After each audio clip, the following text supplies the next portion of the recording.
ಸಾಮಾಜಿಕ ಜಾಲತಾಣಗಳ ಪ್ರಭಾವ ಹೆಚ್ಚಾಗುತ್ತಿರುವ ಈ ಕಾಲದಲ್ಲಿ ಸುಳ್ಳು ಸುದ್ದಿಗಳು ಹರಿದಾಡುತ್ತಿದ್ದು, ಪ್ರಬುದ್ಧತೆಯಿಂದ ಸುದ್ದಿ ಪ್ರಸಾರ ಮಾಡುತ್ತಾ ಬಂದಿರುವ ಪತ್ರಿಕೆಗಳ ಮಹತ್ವ ಹೆಚ್ಚಾಗುತ್ತಿರುವುದರ ಜತೆಗೆ ಮತ್ತಷ್ಟು ಜವಾಬ್ದಾರಿ ಹೆಚ್ಚಿದೆ ಎಂದು ತಹಸೀಲ್ದಾರ್ ಸಂತೋಷ್ ಹಿರೇಮಠ್ ಹೇಳಿದರು. ಶಿಗ್ಗಾವಿ ತಾಲೂಕಿನ ಗೊಟಗೋಡಿಯಲ್ಲಿ ಕರ್ನಾಟಕ ಕಾರ್ಯನಿರತ ಪತ್ರಕರ್ತರ ಸಂಘ ಶಿಗ್ಗಾವಿ ತಾಲೂಕಾ ಘಟಕದಿಂದ ಆಯೋಜಿಸಲಾಗಿದ್ದ ಪತ್ರಿಕಾ ದಿನಾಚರಣೆಯಲ್ಲಿ ಮಾತನಾಡಿದ ಅವರು, ಈ ಕಾರ್ಯಕ್ರಮದ ಮೂಲಕ ತಾಲೂಕಿನ ಪತ್ರಕರ್ತ ಸ್ನೇಹಿತರು ಸಾಮಾಜಿಕವಾಗಿ ಉತ್ತಮ ಸೇವೆ ನೀಡಿದವರನ್ನು ಗುರುತಿಸಿ ಸನ್ಮಾನ ಮಾಡುತ್ತಿರುವುದು ಮಾದರಿಯಾಗಿದೆ ಎಂದು ತಿಳಿಸಿದರು. ಗಮನ ಇಲ್ಲಿ ಬರಬೇಕು, ತಾವು ಇದಕ್ಕೆ ಸ್ವಲ್ಪ ಒತ್ತನ್ನು ಕೊಡಬೇಕು ಅಂತ ಹೇಳಿ ಒಂದು ಮಿತ್ರರಾಗಿ, ನಮಗೆ ಅಧಿಕಾರಿಗಳಿಗೆ ಒಂದು ಮಿತ್ರರಾಗಿ ನಾವು ಎಲ್ಲಿ ಗಮನವನ್ನು ಹರಿಸಬೇಕು, ಎಲ್ಲಿ ನಾವು ಗಮನವನ್ನು ಕೊಡ್ತಾ ಇಲ್ಲ ಅದನ್ನ ನಮ್ಮ ಕಣ್ಮುಂದೆ ತರ್ತಾರೆ.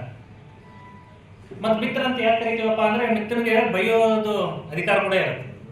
ನಾವೆಂದಾದ್ರೂ ತಪ್ಪು ಮಾಡಿದ್ರೆ ಹೊಟ್ಟೆಯಿಂದ ಒಂದು ನೋಡಲ್ಲ, ಅವರು ಬಂದು ಕಡಾಖಂಡಿತವಾಗಿ ನಮ್ಮ ಮುಂದೆ ಬಂದು ಅಂತ ಹೇಳ್ತಾರೆ, ಸರ್ ನೀವು ತಪ್ಪನ್ನ ಮಾಡ್ತಾ ಇದ್ದೀರಾ, ಇಲ್ಲಿ ನೀವು ಹಿಂದೇಟನ್ನ ಹಾಕ್ತಾ ಇದ್ದೀರಾ, ನೀವು ಇಲ್ಲಿ ಸ್ವಲ್ಪ ಇನ್ನೂ ಹೆಚ್ಚಿನ ಚುರುಕತೆಯಿಂದ ಕೆಲಸ ಮಾಡಬೇಕು. ಇನ್ನು ಶಿಗ್ಗಾವಿ ವಿರಕ್ತ ಮಠದ ಸಂಗನ ಬಸವ ಮಹಾಸ್ವಾಮಿಗಳು ಕಾರ್ಯಕ್ರಮದ ಸಾನ್ನಿಧ್ಯ ವಹಿಸಿದ್ದರು.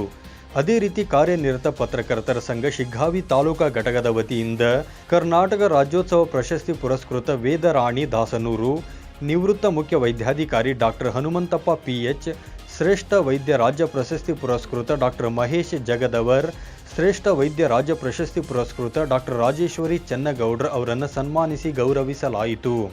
ಈ ಸಂದರ್ಭದಲ್ಲಿ DYSP ಮಂಜುನಾಥ್ G, ಸಮುದಾಯ ಆರೋಗ್ಯ ಕೇಂದ್ರದ ನಿವೃತ್ತ ಡಾಕ್ಟರ್ ಹನುಮಂತಪ್ಪ, ಕಾರ್ಯನಿರತ ಪತ್ರಕರ್ತರ ಸಂಘದ ಪದಾಧಿಕಾರಿಗಳು, ಸದಸ್ಯರು, ಕನ್ನಡ ಪರ ರೈತಪರ ಹೋರಾಟಗಾರರು, ಸಾಮಾಜಿಕ ಕಾರ್ಯಕರ್ತರು, ಕರ್ನಾಟಕ ಸಾಹಿತ್ಯ ಪರಿಷತ್ ಸದಸ್ಯರು ಉಪಸ್ಥಿತರಿದ್ದರು.